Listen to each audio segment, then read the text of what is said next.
ನನಗೆ ಇನ್ವೆಸ್ಟ್ಮೆಂಟ್ ಬಗ್ಗೆ ಏನು ನಾಲೆಜ್ ಇರಲಿಲ್ಲ. ನಮ್ಮ ಹಸ್ಬೆಂಡ್ ಫಸ್ಟ್ ನನಗೆ ಇದನ್ನ ಇನ್ಸ್ಪೈರ್ಗೆ ಇಂಟ್ರೊಡ್ಯೂಸ್ ಮಾಡಿದ್ದು. ಗ್ರೋ ಆಗಿದ್ನೆಲ್ಲ ನನಗೆ ಅದು ರಿಯಲೈಸ್ ಆಯ್ತು. ನನಗೆ ಈ ತರ ಇನ್ವೆಸ್ಟ್ಮೆಂಟ್ ಇತ್ತು ಅಂತಾನೂ ಗೊತ್ತಿರಲಿಲ್ಲ. ಗೋಲ್ಡ್ ತಗೊಂಡ್ರೆ ಮತ್ತೆ ಅದೇ ರಿಸ್ಕ್ ಆಗುತ್ತೆ, ಮತ್ತೆ ಅದರದ್ದು ಸೆಕ್ಯೂರಿಟಿ ಮತ್ತೆ ಲಾಕರ್, ಅದನ್ನ ನಾನು ತುಂಬಾ ಇಷ್ಟ ಆಯ್ತು ಆ ಕ್ಲಾಸ್. ನಂಗೆ ನಿಜವಾಗ್ಲೂ ಮನಸ್ಸಿಗೆ ಟಚ್ ಆಗಿದ್ದ ಕ್ಲಾಸ್ ಅದು. ಪ್ರತಿ ವರ್ಷ ಆಫೀಸ್ ಸ್ಟಾಫ್ ಕೂಡ ನಾನು ಇಂಟ್ರೊಡ್ಯೂಸ್ ಮಾಡಿಸಿದೀನಿ. ಕ್ಲಾಸಸ್ ಎಲ್ಲ ಅಟೆಂಡ್ ಮಾಡೋದ್ರಿಂದ ನಂಗೆ ತುಂಬಾ ಚೆನ್ನಾಗಿ ಅರ್ಥ ಆಯ್ತು. ಅದು ಹೇಗಾಗುತ್ತೆ, ಹೇಗೆ ವರ್ಕ್ ಆಗುತ್ತೆ ಅನ್ನೋದ್ರ ಬಗ್ಗೆ ಎಲ್ಲ ಚೆನ್ನಾಗಿ. ಹಾಗೆ ಆ ಫ್ರೂಟ್ಫುಲ್ ಇದನ್ನ ನಾವು ಕೂಡ ಅನುಭವಿಸ್ತಾ ಇದೀವಿ, ಮುಂದೆನೂ ಅನುಭವಿಸ್ತೀವಿ.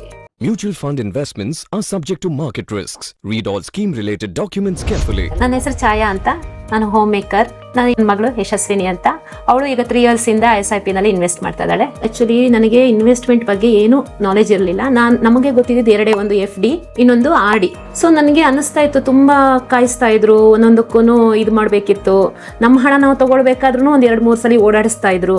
ನಾನು ಅವಾಗ ಅನಿಸ್ತಾ ಇತ್ತು ಆಲ್ಟರ್ನೇಟಿವ್ ಅಂತ ನಾನು ಹುಡುಕ್ತಾ ಇದ್ದೆ. ಆಮೇಲೆ ನಮ್ಮ ಹಸ್ಬೆಂಡ್ ಫಸ್ಟ್ ನನಗೆ ಇದನ್ನ ಇನ್ಸ್ಪೈರ್ಗೆ ಇಂಟ್ರೊಡ್ಯೂಸ್ ಮಾಡಿದ್ದು. ಇನ್ಸ್ಪೈರ್ ನಲ್ಲಿ 2015 ನಲ್ಲಿ ಮಾಡಿದ್ದು. ಫಸ್ಟ್ ನಾನು ನಂದು FD ಬಂದಿದ್ದು ತಕ್ಷಣ ಬ್ಯಾಂಕಿಂದ ತೆಗೆದು ಇನ್ಸ್ಪೈರ್ಗೆ 1 time ಇನ್ವೆಸ್ಟ್ ಮಾಡಿದ್ದು ಮ್ಯೂಚುವಲ್ ಫಂಡ್ಸ್ ಅಲ್ಲಿ.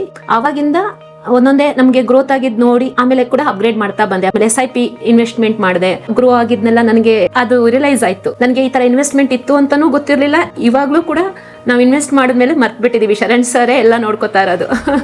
ಮಗಳದ್ದು ನೆಕ್ಸ್ಟ್ ಅವಳಿಗೆ ಫ್ಯೂಚರ್ ನಲ್ಲಿ ಅವಳ ಮ್ಯಾರೇಜ್ಗಾಗ್ಲಿ ಇದಕ್ಕಾಗ್ಲಿ ಗೋಲ್ಡ್ ಬೇಕು ಅಂತ ಇವತ್ತವರೆಗೂ ನಾನು ತೆಗ್ದಿಲ್ಲ. ಸೊ ಇನ್ವೆಸ್ಟ್ಮೆಂಟ್ ಮ್ಯೂಚುವಲ್ ಫಂಡ್ ಅಲ್ಲೇ ಕಂಟಿನ್ಯೂ ಮಾಡ್ತಾ ಇದೀವಿ ನಾವು.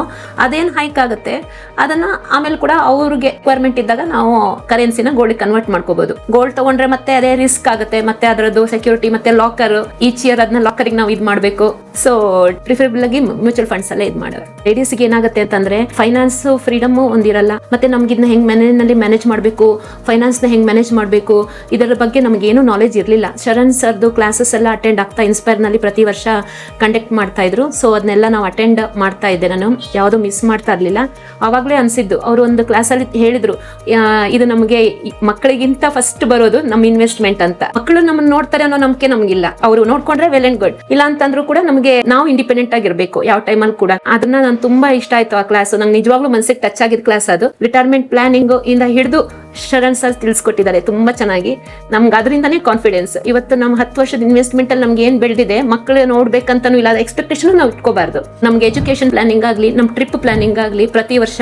ಸೊ ಇದನ್ನೆಲ್ಲ ಚೆನ್ನಾಗಿ ಎಕ್ಸಿಕ್ಯೂಟ್ ಮಾಡ್ಕೊಟ್ಟಿದ್ದಾರೆ ಶರಣ್ ಸರ್. ಆಫೀಸ್ ಸ್ಟಾಫ್ ಕೂಡ ನಾನು ಇಂಟ್ರೊಡ್ಯೂಸ್ ಮಾಡಿಸಿದೀನಿ. ತುಂಬಾ ಫ್ರೆಂಡ್ ಸರ್ಕಲ್ ಅಲ್ಲಿ ಕೂಡ ನಾನು ಹೇಳಿದೀನಿ, ನನಗೆ ಈ ಕಾನ್ಫಿಡೆನ್ಸ್ ಬಂತು ಅಂತಾನೆ ನಾನು ಇಷ್ಟಪಟ್ಟು ನಾನು ನಮ್ದು ಆಫೀಸ್ ಸ್ಟಾಫ್ ದೆಲ್ಲ ಇನ್ಸ್ಪೈರ್ ನಲ್ಲೇ ಮಾಡಿಸಿದೀನಿ. ರಿಟೈರ್ಮೆಂಟ್ ಆದಾಗ ಅದು ಅವ್ರಿಗೆ ಹೆಲ್ಪ್ಫುಲ್ ಆಗುತ್ತೆ. ಫೈನಾನ್ಷಿಯಲ್ ಫ್ರೀಡಮ್ ಎಲ್ಲಾ ಲೇಡೀಸ್ಗೆ ಯಾಕೆ ಅಂತಂದ್ರೆ, ಯಾವಾಗ ಬೇಕಾದ್ರೂ ಏನ್ ಬೇಕಾದ್ರೂ ಕಷ್ಟಗಳು ಹೇಳಿ ಕೇಳಿ ಬರಲ್ಲ. ಸೊ ಅಂತ ಟೈಮ್ ಅಲ್ಲಿ ಮಕ್ಕಳದ ಎಜುಕೇಶನ್ ಆಗ್ಲಿ, ಮುಂದಿನ life future, they have to ability ಇರಬೇಕು. 80% ಇರೋದು ಫೈನಾನ್ಸ್ ಅಲ್ಲೇ. ಫುಡ್ ಆಗಿರ್ಬೋದು, ಜೀವನ ಆಗಿರ್ಬೋದು, ಎಜುಕೇಶನ್, ಮಕ್ಕಳದು ಮ್ಯಾರೇಜ್ ಆಗಿರ್ಬೋದು, ಯಾವ್ದೇ ಫಸ್ಟ್ ಬರೋದಾದ್ರೂ ಫೈನಾನ್ಸ್, ಅದ್ರ ಸ್ಟೆಬಿಲಿಟಿ ಚೆನ್ನಾಗಿದ್ರೆ, ಸೊ ಅದನ್ನ ಹ್ಯಾಂಡಲ್ ಮಾಡೋ ಕೆಪಾಸಿಟಿ ಬರ್ಬೇಕಂತಂದ್ರೆ we have to get involved.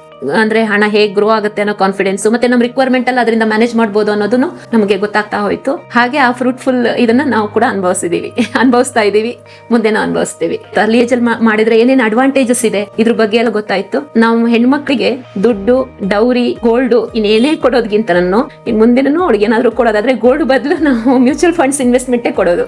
ಯಾವ್ದು ಇನ್ವೆಸ್ಟ್ಮೆಂಟ್ ಮಾಡ್ಕೊಂಡು ಏನು ಮನಿ ಉಳಿಯುತ್ತೆ ಅದನ್ನ ಸ್ಪೆಂಡ್ ಮಾಡಬೇಕು, ಅದನ್ನಲ್ಲಿ ಮ್ಯಾನೇಜ್ ಮಾಡೋದು ಕಲಿಬೇಕು. Fixed amount of money has to be invested accordingly planning ಮಾಡ್ಕೊಂಡು.